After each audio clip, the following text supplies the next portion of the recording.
멈출 수 없는 복음 전도란 제목으로 말씀 전하겠습니다. 오늘날 복음 전도는 심각한 저항에 직면해 있습니다.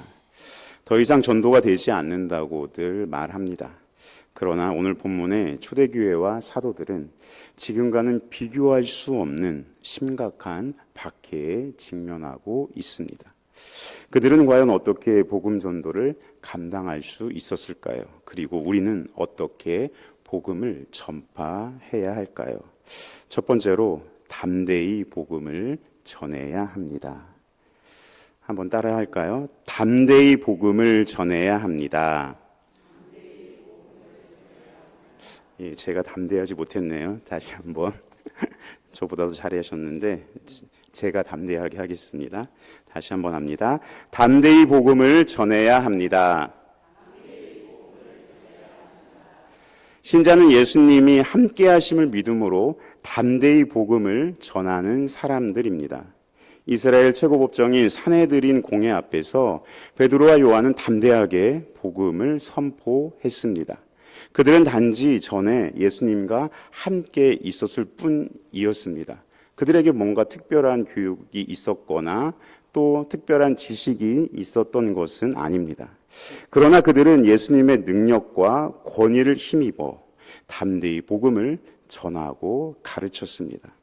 그뿐 아니라 복음은 확실한 증거, 다시 말해 표적을 동반합니다. 40여 년 동안 걷지 못한 사람이 단번에 나은 것은 사도들을 통한 치료가 얼마나 완전했는지 잘 보여주는 표적이었습니다. 베드로나 요한은 특별히 랍비 교육을 받지 않은 평범한 보통 사람이었습니다. 그런데 유대의 최고 권력기관인 산헤드린 공회에서 그들은 예수님이 주와 그리스도가 되신다고 담대하게 선포합니다.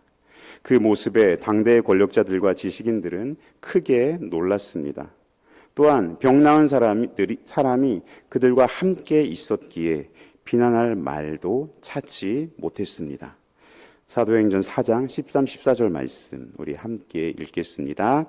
그들을 본래 학문 없는 범인으로 알았다가 이상히 여기며 또 전에 예수와 함께 있던 줄도 알고 또 병 나은 사람이 그들과 함께 서 있는 것을 보고 비난할 말이 없는지라. 산헤드린 공회원들이 가장 놀란 이유는 베드로가 한 말의 내용 때문이 아니었습니다. 더 중요한 것은 베드로와 요한의 담대한 모습 때문이었습니다. 그들은 어떻게 최고법정인 산헤드린 공회 앞에서 복음을 담대하게 선포할 수 있었을까요? 그것은 예수님께서 그들과 함께 하셨기 때문입니다.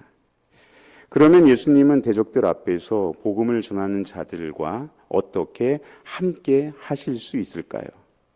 예수님은 지혜와 지식을 주시고 또한 확실한 증거를 보이심으로 사도들이 확신과 담대함으로 복음을 선포하게 하신 것입니다. 그런데 이 담대한 것은 두 사도들에게만 있던 것 같진 않습니다.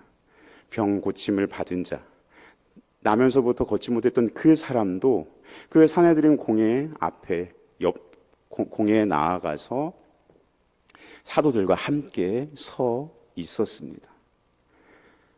잘못하면 사도들과 함께 감옥에 갈 수 있는, 처벌을 받을 수 있는 상황임에도 불구하고 사도들과 같은 담대함이 그에게도 있었기에 복음을 통한 치유의 그 증거로서 그는 공회 앞에 함께 설 수 있었습니다.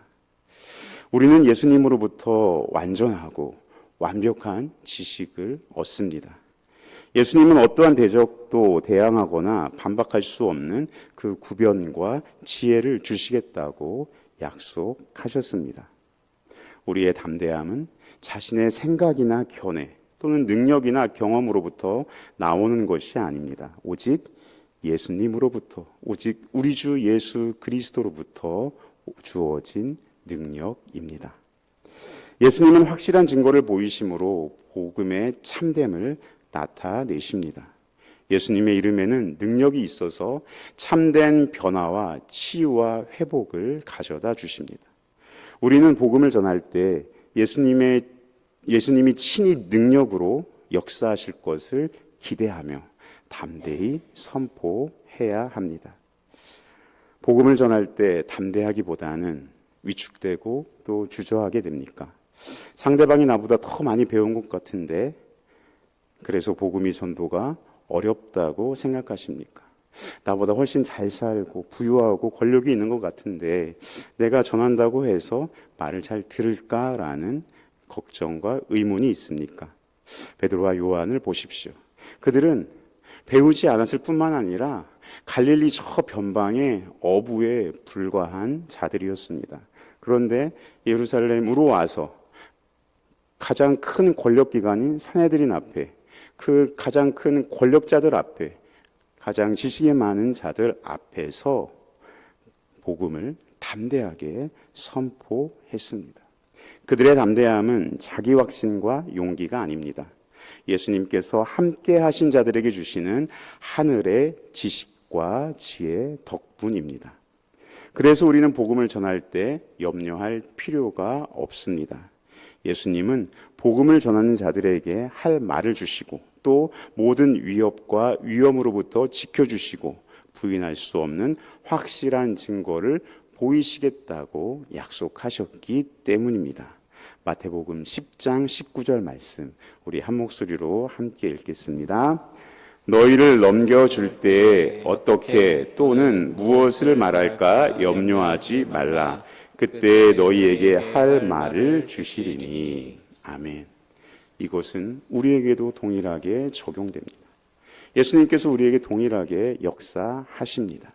이제 예수님의 약속을 믿으며 담대히 복음을 전하십시오. 예수님의 설득력 있는 말을 주시고 또 위축되지 않는 마음을 주실 것입니다. 그래서 우리의 입술을 통하여서 참된 복음을 드러내시고 그 증거를 보이실 것입니다. 이제 담대히 복음을 전하시고 또 예수님께서 함께 하심을 누리시는 저와 여러분들 되시길 주님의 이름으로 축복합니다. 아멘. 두 번째로 고난이나 위협이 있을 때에도 복음을 전해야 합니다. 같이 할 수 있을지 모르겠는데요. 두 부분으로 나누겠습니다. 고난이나 위협이 있을 때에도 복음을 전해야 합니다. 너무 잘하시기 때문에 한 번에 한 번 하는 걸 도전해 보겠습니다. 고난이나 위협이 있을 때에도 복음을 전해야 합니다.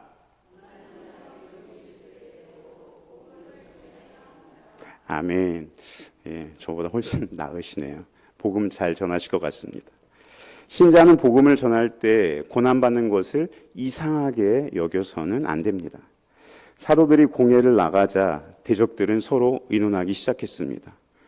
이들은 이미 예루살렘에 사는 그 모든 사람들에게 알려진 그 부인할 수 없는 그 유명한 표적으로 사도들의 복음 선포에 반박할 수가 없었습니다. 더군다나 그 증거가 되는 그 사람이 병고침을 입은 사람이 그 증인으로 그냥 방청석에 함께 서 있었기 때문에 더욱 그랬습니다. 사도행전에서 누가는 나면서부터 못 걷게 된 사람이 낳은 기적이 표적이라고 분명히 말하고 있습니다. 나면서부터 한 번도 걷지 못했고 또 이미 40여 세나 되어서 도무지 희망이 없던 사람이 갑자기 발과 발목에 힘이 생겨 걷고 뛰는 것은 놀라운 기적입니다. 사람들이 보기에는 일반 병고침과는 차원이 다른 특별한 것으로 간주되었습니다. 이 일을 보고 들은 사람들은 그에게 일어난 일로 매우 놀라며 두려워했습니다. 그리고 온 백성이 놀라며 그들에게 몰려들었습니다. 이 사건은 베드로가 왜 놀랍게 여기느냐라고 반문할 정도로 충격적인 사건이었습니다.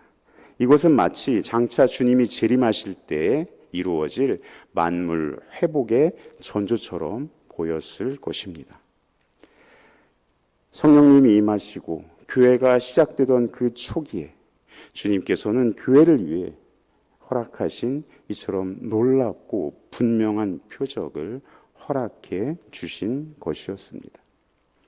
그러나 부인할 수 없는 증거가 있음에도 불구하고 사내들인 공예는 사도들이 전한 복음을 믿기보다는 오히려 복음이 확산되는 것을 막기에 급급했습니다. 그들은 사도들을 향해 예수님의 이름으로 말하거나 가르치지 말라고 위협하고 경고합니다. 오늘 본문 16절에서 18절까지 말씀 우리 한 목소리로 함께 읽겠습니다. 이 사람들을 어떻게 할까? 그들로 말미암아 유명한 표적 나타난 곳이 예루살렘에 사는 모든 사람에게 알려졌으니 우리도 부인할 수 없는지라. 이것이 민간에 더 퍼지지 못하게 그들을 위협하여 그들을 이후에는 이 이름으로 아무에게도 말하지 말게 하자 하고 가르치지 불러 말라 경고하여 하니. 도무지 예수의 이름으로 말하지 말고 가르치지도 말라 하니. 아멘.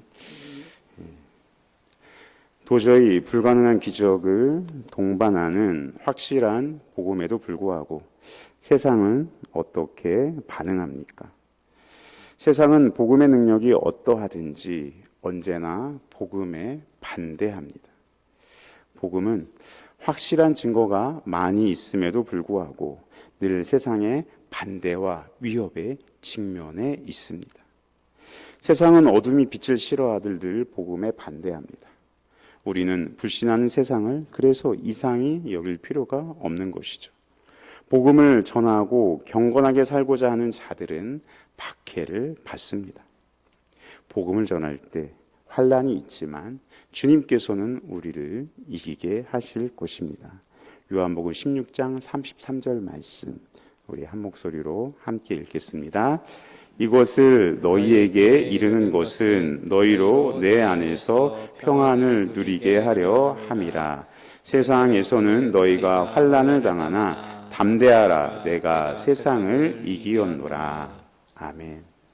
다리를 못 쓰는 그 사람이 나았다는 사실은 부인할 수 없는 확실한 증거입니다. 종교 지도자들은 단지 소문의 확산을 막고자 애쓸 뿐이었습니다.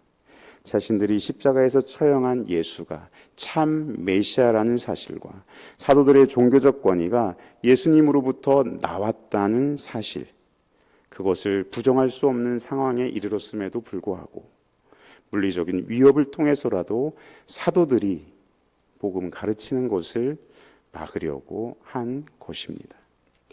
그러나 진리를 덮거나 왜곡하고 전파되지 않도록 막으면 막을수록 복음은 더욱더 전파되었습니다.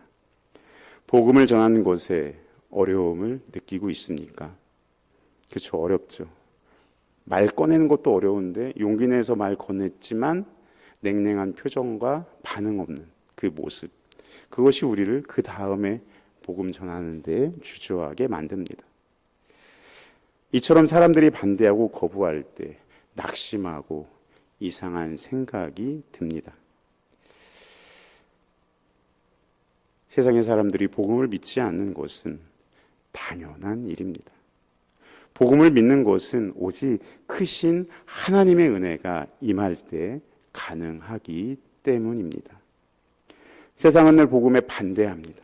종교 지도자들은 사도들을 통해서 확실한 증거를 보았음에도 불구하고 믿지 않고 방해하기에 여념이 없습니다. 사도들은 아무리 참되고 많은 증거가 있어도 복음을 받아들이기 싫어하고 믿기를 싫어하는 그 사람들에게 복음을 담대히 전했습니다. 그러므로 복음을 전하다가 고난당할 때 기뻐하십시오. 예수님께서도 제자들도 복음으로 인해 고난을 당했습니다. 그러므로 복음을 거부하고 거절한다고 해서 낙심할 필요가 없는 것입니다. 믿는 것이 기적이고 믿지 않는 것은 보통의 일일 뿐입니다. 믿는 것은 오직 성령의 역사이며 하나님의 은혜입니다. 고난은 주를 따라가는 자만이 겪는 십자가의 흔적이며 영광입니다. 주를 따라 좁은 문, 또 좁은 길을 가고 있는 것이 우리가 구원받았다는 증거입니다.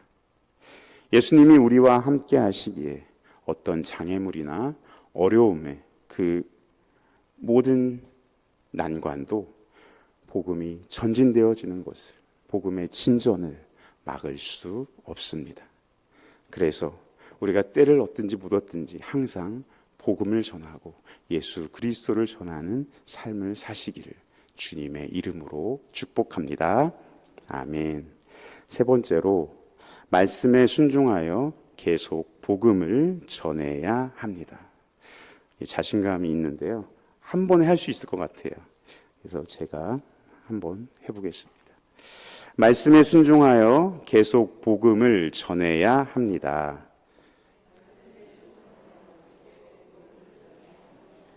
다시 한번 합니다. 말씀에 순종하여 계속 복음을 전해야 합니다. 아멘. 신자는 하나님의 말씀에 힘입어 계속 복음을 전해야 합니다. 어려움이 생겼다고 주저하는 것이 아니라 지속적으로 계속 끊임없이 복음은 전파되어져야 합니다. 사도들은 대적들의 경고와 위협 앞에 너희 말을 듣는 것보다 하나님의 말씀을 듣는 것이 옳다고 담대히 말합니다. 사도들은 자신들이 보고 들은 것이 확실하기에 전하지 않을 수 없었던 것입니다. 나면서부터 걷지 못했던 그 사람도 직접 자기가 경험했기 때문에 부인하지 않았습니다. 반면에 세상은 사도들을 위협하거나 해할 수 없습니다. 사도들은 처음부터 일관되게 자신들의 행위가 예수님으로부터 받은 그 신적 기원을 가지고 있다고 선포하며 위협하는 관리들에 맞섰습니다. 이에 대한 관리들의 반응은 어떠했을까요? 오늘 본문 20절, 21절 말씀 우리 함께 읽겠습니다. 시작.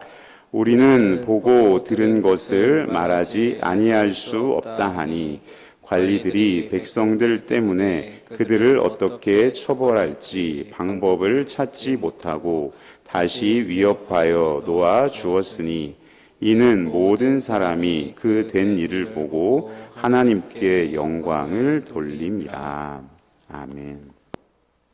사도들의 담대함에 관리들도 어쩌지 못했습니다. 사도들을 풀어줄 수밖에 없었죠. 그것은 그들의 언변이 화려했거나 논리적이기 때문이 아니라 모든 사람들이 그 된 일을 보고 하나님께 영광을 돌릴 정도로 백성들이 사도들의 행한 그 기적이 바로 예수님으로부터 나온 것임을 다 인정하고 있었기 때문입니다. 베드로는 이 표적이 예수님의 부활하심, 그리고 예수님의 주와 그리스도 되심, 그리고 하나님이 예수님을 영화롭게 하신 것에 대한 계시라고 설명했습니다. 더 나아가 생명의 창시자요 주관자이신 예수님을 믿을 때 나타나는 죄사함이요 새로움이요 또 영광의 소망이라고 강조했습니다. 이것은 오직 우리 주 예수 그리스도를 믿는 그 믿음으로만 받는 구원을 나타내는 표현입니다. 또한 이것은 예루살렘에 사는 모든 사람에게 알려진 표적이었고 사내들인 공회 위원들도 이 표적의 실제를 부인할 수 없었습니다.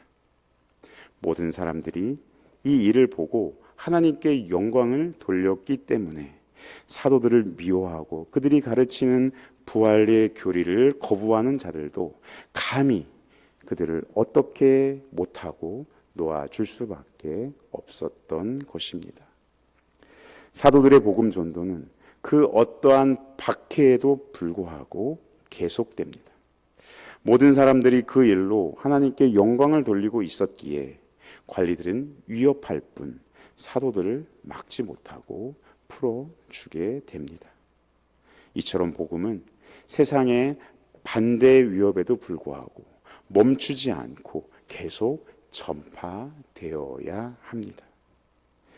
어떠한 박해가 있어도 복음 전도를 막을 수 없습니다. 사도들은 자신이 보고 들은 그것이 분명한 진리였기 때문에 반대와 위협에도 불구하고 확실히 전했습니다. 자신이 보고 들은 것에서 나오는 그 확신은 어떠한 반대에도 위축되지 않습니다. 예수님의 능력을 경험한 자는 말하지 않을 수 없는 것입니다. 우리가 좋은 프라이팬을 경험하면 어떻습니까? 그것을 전하지 않고는 견딜 수 없지 않습니까? 우리가 일상생활에서 쓰는 그 편리함을 주는 그 프라이팬의 우수성 때문에 우리가 프라이팬에 대한 광고를 전하지 않을 수가 없는 것처럼, 아니 그것보다 훨씬 크고 위대한, 우리의 생명, 우리의 영혼을 결정하는 예수 그리스도의 그 십자가 복음을 우리가 경험했다면 어떠한 상황에서든지 전하지 않을 수 없는 것입니다. 우리 주 예수 그리스도의 복음이 프라이팬만 못한 건 절대 아니지 않습니까?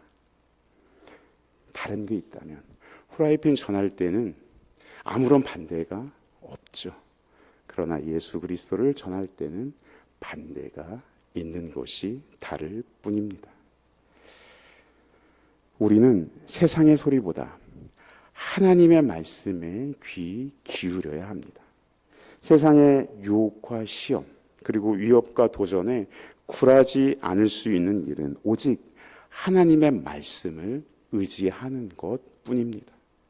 날마다 성경을 읽고 하나님의 말씀을 듣고 또 믿음으로 우리가 순종할 때 세상을 이기고 하나님의 영광을 나타낼 수 있는 것입니다. 지금 우리가 누구의 말에 가장 크게 흔들리고 있습니까? 세속적인 그 세상의 소리에 우리가 귀 기울이고 있는 것은 아닙니까? 아무리 세상이 옳고 중요하다고 할지라도 우리는 하나님의 말씀을 들어야 합니다. 세상을 이기는 힘은 오직 하나님의 말씀을 듣는 것에서 나오기 때문입니다. 세상이 아무리 막아서고 거부해도 복음은 멈추지 않고 계속 전파될 것입니다.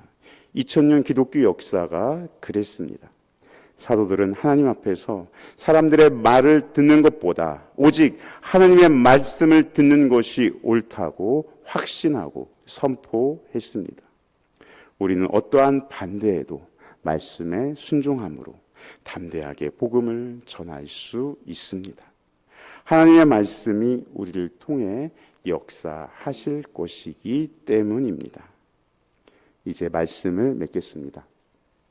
사도들은 대적들의 위협에도 불구하고 멈추지 않고 예수 그리스도를 전했습니다. 같은 예수님의 제자인 우리도 마찬가지입니다. 그래서 우리는 첫 번째로 담대히 복음을 전해야 합니다. 그리고 고난이나 위협이 있을 때에도 복음을 전해야 합니다. 마지막으로 말씀에 순종하여 계속 복음을 전해야 합니다. 사도들은 박해받는 상황에서 멋지게 승리했습니다. 복음을 전하며 전혀 위축되지 않는 담대함과 또 고난에 굴하지 않는 용기, 그리고 하나님 앞에 하나님의 말씀에 사로잡힌 그 모습이 오늘날 우리에게도 동일하게 나타나기를 주님의 이름으로 축복합니다. 아멘. 기도하겠습니다.